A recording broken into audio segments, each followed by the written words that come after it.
Dear teachers, welcome to JS and English Learning. We are with Unit 7 of the revised PGTRB syllabus, and we are with Section A, that is Indian Writing in English. And we are discussing Kamala Das' very famous poem, An Introduction. அப்போ நம்ம ஏற்கனவே author introduction பார்த்தாச்சு, அந்த structure எல்லாமே பார்த்தாச்சு, அந்த போயமே discuss பண்ணியாச்சு. இப்போ we are going to discuss the themes in the poem, and then we are going to discuss the literary devices employed in the poem. சரி, what is the major theme of Kamaladas poem and introduction அப்படின்னு கேட்டீங்க. இந்த போயத்துல கமலதாஸ் ரொம்ப தெளிவா என்ன சொல்றாங்க அப்படின்னு கேட்டீங்கன்னா, she is going to speak about the search for identity. Particularly, what is my personal identity? Should my language be my mother tongue alone, or am I capable of writing in a foreign tongue? அப்படிங்கும்போது இந்த உலகம் என்ன சொல்லுது அப்படின்னா, when you are born into a particular place and when you are branded as a particular race citizen, you should only use your mother tongue. நீ ஒரு இனத்தில் பிறந்து விட்டீர்கள், ஒரு இடத்தில் பிறந்து விட்டீர்கள் அப்படின்னா அந்த இடத்திற்கு உரித்தான மொழியில் மட்டுமே நீங்கள் பேச வேண்டும் அப்படின்னு ஒரு கட்டுப்பாடு இருக்கு. ஆனா இவங்க என்ன சொல்றாங்க, அப்படி அல்ல. நான் ஒரு human being is capable of mastering any language, many languages. ஒரு ஹியூமன் பீயிங் எந்த லாங்குவேஜையும் மாஸ்டர் பண்ற அளவுக்கு எபிலிட்டி இருக்கும்போது நான் எந்த லாங்குவேஜ் பயன்படுத்தினா என்ன? நான் இந்தியன் லாங்குவேஜ் மட்டும்தான் பயன்படுத்தணுமா? ஏன் காலனைசருடைய லாங்குவேஜ் நான் ஏன் மாஸ்டர் பண்ணி அதுல நான் ஏன் போயம் எழுதக்கூடாது? அப்ப ஃபர்ஸ்ட் ஒரு நேஷனல் ஐடென்டிட்டி உமக்கு.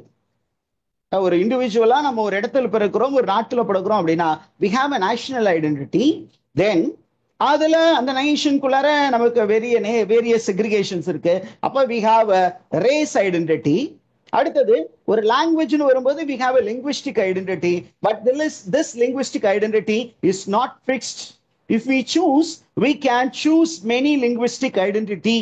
இப்ப நமக்கு நான் தமிழ் அப்படிங்கும்போது நான் தமிழ் மட்டும்தான் பேசணுமா, தமிழன் அப்படிங்கிற அடையாளம் மட்டும்தான் இருக்குமா? இல்ல, எனக்கு மலையாளம் படிக்க முடியும் அப்படின்னா நான் மலையாளம் படிச்சு அந்த மலையாளம் அந்த என்ன பண்ணோம், மலையாளத்தினுடைய லிங்குவிஸ்டிக் ஐடென்டிட்டி என்னுடைய அடையாளமாக நான் மாற்றிக்கொள்ளலாம்.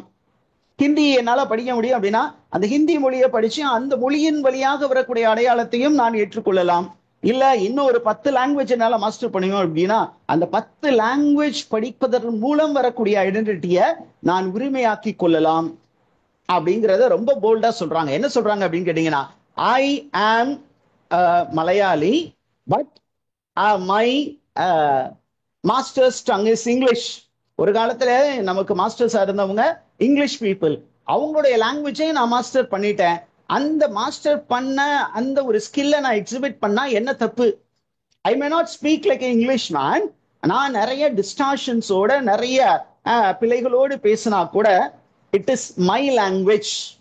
ஐ have become a global citizen. I have become a global citizen அப்படின்னு ரொம்ப தெளிவா என்னுடைய அடையாளம் அப்படிங்கிறது ஐ cannot be restricted அப்படிங்கிற ஒரு ஐடியாவை நமக்கு தெளிவா சொல்றாங்க. இந்த ஐடியா புரிஞ்சுச்சா டீச்சர்ஸ்? லாங்குவேஜ்ல இருந்து நமக்கு ஒரு அடையாளம் கிடைக்கும், ஒரு ரெக்கக்னிஷன் கிடைக்கும். நான் மலையாளத்தை மட்டும் பேசும்போது அந்த மலையாள பார்டர் வரைக்கும் தான்.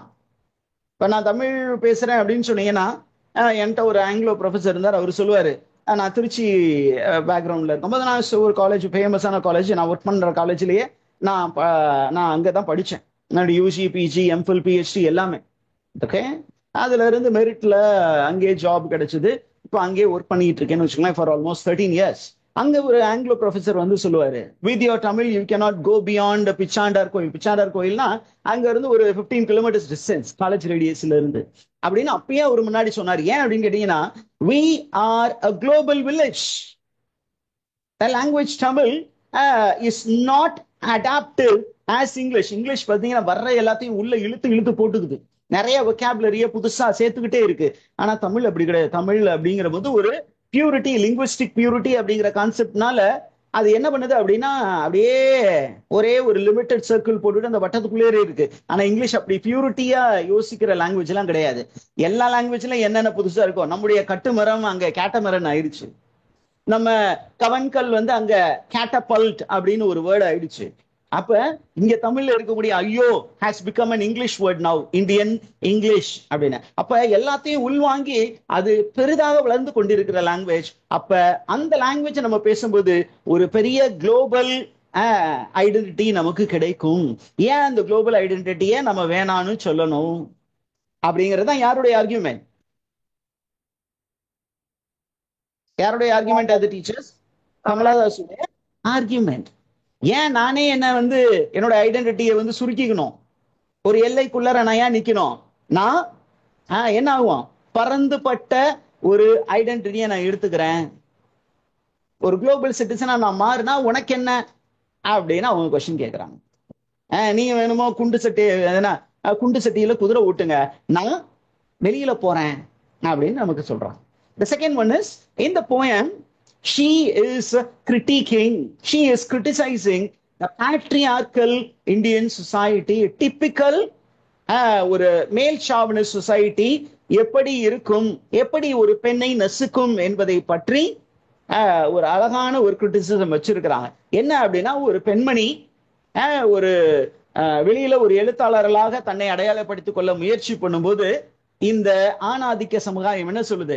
ஏய், நீ ஒரு பொம்பளை, ஒரு பெண் பிள்ளை, ஒரு பெண் பிள்ளையா அடக்க ஒடுக்கமா ஒரு பெண் பிள்ளைக்கான வேலையை மட்டும் செய்ய, fit in to the role. பெண்களுக்குன்னு ஒரு வேலையை நாங்க ஒதுக்கி இருக்கோம்ல, அந்த வேலையை மட்டும் செய்ய, ஆண்களுக்கு பின்னாடியே சுத்தி சுத்தி வா. இன்னும் சினிமால அப்படிதான் பெண்களை காட்டுறாங்க. அப்படியே ஒரு போலீஸ் ஆபீசரா பெண்ணை காட்டினா கூட அந்த போலீஸ் ஆபீசர் எதுக்கு பயன்படுத்திருப்பாங்க அப்படின்னா ஹீரோ எலவேஷனுக்காக தான். அவரு ஒரு சிங்கம் சார், அப்படியே அவரு வந்து நின்னாவே அந்த இடம்லாம் அதிரும் சார். ஏன் ஒரு பெண்மணியை பத்தி ஒரு ஆண் அப்படி சொல்லக்கூடாதா? சொன்னா படத்தை ஓட மாட்டோம், நம்ம என்ன பண்ண மாட்டோம், பிளாக் பஸ்டர் ஹிட் ஆக்க மாட்டோம்.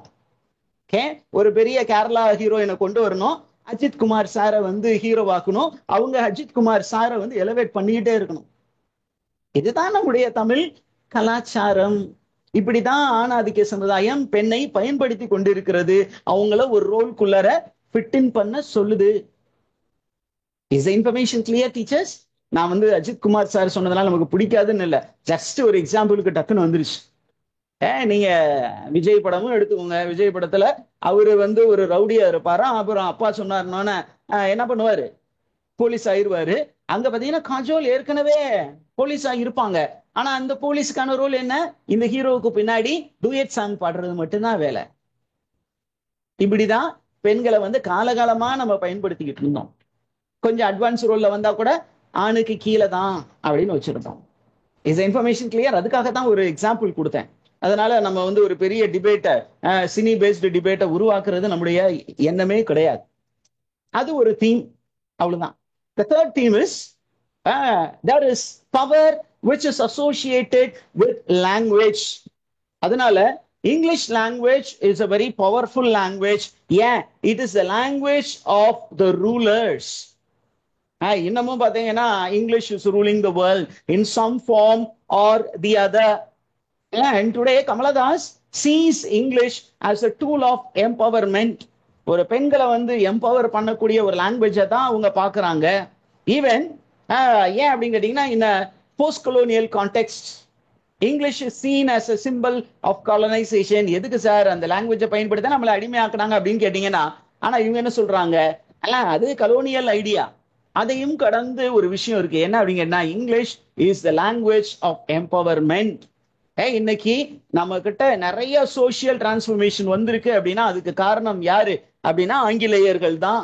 சதி என்ற ஒரு மோசமான விஷயத்த என்ன பண்ணாங்க, வேறறுத்தவர்கள் ஆங்கிலேய ரிஃபார்மர்ஸ் தான், அல்லது ஆங்கிலத்தை படித்து அறிவு தெளிவு பெற்ற ஒரு சில ரிஃபார்மர்ஸ். அவங்க தான் சதி என்ற அந்த ஒரு அரக்கனை அளித்தார்கள். அப்ப அந்த மாதிரி மூட நம்பிக்கைகளிலிருந்து நம்மளை வெளியேற்றினாங்கல்ல. அப்படிப்பட்ட மொழி வந்து நமக்கு ஒரு ஐடென்டிட்டியை கொடுக்கக்கூடிய ஒரு மொழி, ஒரு எம்பவர்மெண்ட்டுக்கான டூல். அந்த லாங்குவேஜை நம்ம ஏன் அடாப்ட் பண்ணக்கூடாது? Is information clear teachers? அதே நேரத்துல இந்த டெக்ஸ்ட்ல வந்து என்ன பண்றாங்க அப்படின்னா, ஒரு ஃபெமினிஸ்ட் வந்து எப்படி லாங்குவேஜை யூஸ் பண்ணி தங்களை அசர்ட் பண்ண முடியும் அப்படிங்கிறதுக்கு உடைய ஒரு உதாரணமாக இந்த லாங்குவேஜ் இந்த பர்டிகுலர் போயத்தை அவங்க என்ன பண்றாங்க இங்கிலீஷ்ல எழுதி இருக்கிறாங்க. she is asserting her own innermost identity as a woman. Who is a woman அப்படின்னா a woman is a bundle of feelings and emotions and she is facing lot of challenges in the world. அப்ப எல்லாத்தையும் அப்படியே என்ன பண்றாங்க verbalise பண்றாங்க. Verbalise பண்றதுக்கு எந்த லாங்குவேஜை பயன்படுத்தினாங்க இங்கிலீஷ் லாங்குவேஜை பயன்படுத்தினாங்க. சரியா? இப்போ ஒரு லிட்டரரி அனாலிசிஸ் பார்த்துருவோமே. இந்த டெக்ஸ்ட்ல இன்னும் கொஞ்சம் முக்கியமான டீடைல்ஸ் என்ன அப்படின்னா what type of poem is this அப்படின்னா this poem is a confessional poem. ரொம்ப கன்ஃபெஷனா ரொம்பவும் பர்சனலான ஃபீலிங்ஸ் இமோஷன்ஸை கம்யூனிகேட் பண்ணக்கூடிய ஒரு poem. Number 2, it is a self reflexive poem. Self ரிஃப்ளெக்சிவ்னா தன்னையே சீர்தூக்கி பார்ப்பதற்காக பயன்படுத்தப்பட்டு இருக்கக்கூடிய ஒரு போயம். அந்த ஒரு நடை இந்த போயத்துல இருக்கு. செல்ஃப் ரெஃப்ளெக்சிவிட்டி அப்படின்னா அப்படியே தன்னையே சீர்தூக்கி பார்க்கும் கூடிய ஒரு நிலைப்பாடு. அந்த நிலைப்பாடு இந்த கவிதையில் இருக்கிறது. சரி, இந்த கவிதை மூலியமா அவங்க என்னெல்லாம் பண்ணியிருக்காங்க அப்படின்னா she is exploring the complexities of identity. Identity அப்படிங்கிறது அடையாளம் என்பது ஒரு தனி ஆஸ்பெக்ட் கிடையாது. இந்த அடையாளத்துக்குள்ளார நிறைய விஷயங்கள் இருக்கு. Linguistic identity, social identity, cultural identity, political identity, இப்படி 1008 கான்செப்ட் இருக்கு. ஆனா ஒன்று இன்னொன்றோடு தொடர்புடையது. அப்ப அப்படிப்பட்ட ஐடென்டிட்டியை எக்ஸ்ப்ளோர் பண்றாங்க. ஜெண்டர் இஷ்யூஸை டிஸ்கஸ் பண்றாங்க. லிங்குவிஸ்டிக் ப்ராப்ளத்தை டிஸ்கஸ் பண்றாங்க. அதே நேரத்துல ஒரு இண்டிவிஜுவல், ஒரு ஃபீமேல் இண்டிவிஜுவலுடைய problem in post colonial India, what is the challenges that a woman faces in post colonial India அப்படிங்கிறதையும் இந்த போயத்துல போட்டிருக்காங்க. அப்ப இந்த போயத்துல நிறைய ஆட்டோபயோகிராபிக்கல் எலமெண்ட்ஸ் இருக்கு. அதே நேரத்துல what is the language that she use அப்படின்னா the language of protest, the language of resistance. Resistance அப்படின்னா எதிர்ப்பு. நான் அடிபணிய மாட்டேன், உங்களுக்கு முன்னாடி மண்டியிட மாட்டேன், நான் போராடுவேன், நான் ஒரு போராளி அப்படின்னு ஒரு பெண்ணை ஒரு போராளியாக, தன்னை ஒரு போராளியாக அடையாளப்படுத்துறாங்க இந்த கவிதையில. இன்ஃபர்மேஷன் புரிஞ்சுச்சா டீச்சர்ஸ்?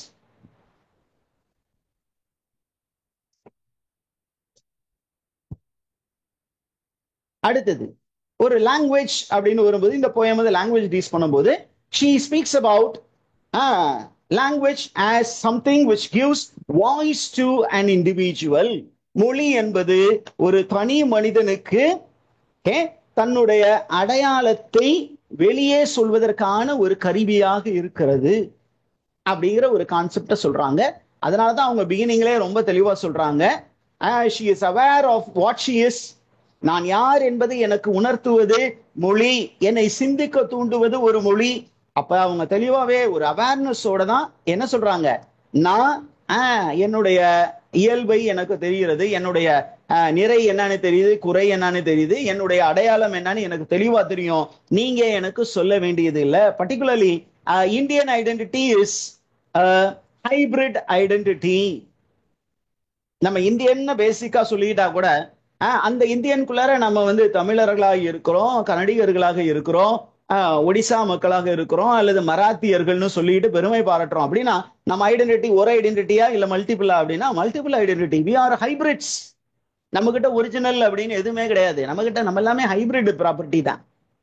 அப்ப இந்த ஹைபிரிட் அப்படிங்கும் போது நம்ம நாட்டுக்கு ஒரு ஏறக்குறைய 4 நூற்றாண்டு நம்ம ஆண்டவர்கள் ஆங்கிலேயர்கள், அவங்களுடைய இன்ஃப்ளூயன்ஸ் ரொம்ப அதிகமா இருக்கும்போது அவங்களுடைய ஐடென்டிட்டியும் நம்ம ஐடென்டிட்டியோடு பின்னி பிணைந்து இருக்கிறது. we are indirectly British citizens even now. ஏன் அப்படின்னா நம்ம போய் அங்க மண்டிட்டு காசு வாங்குறோம். நம்ம போய் வேர்ல்டு பேங்க்ல காசு வாங்குறோம் அப்படின்னா அங்க போய் நீங்க வாங்குறீங்கன்னாவே நீங்க அந்த அமைப்பில் பாதி. அப்ப உங்களுக்கு அந்த அமைப்பின் அடையாளமும் உண்டு. So we are all hybrids, we are all global citizens. Is the information clear, teachers? அதே நேரத்துல language is highly personal and political concept.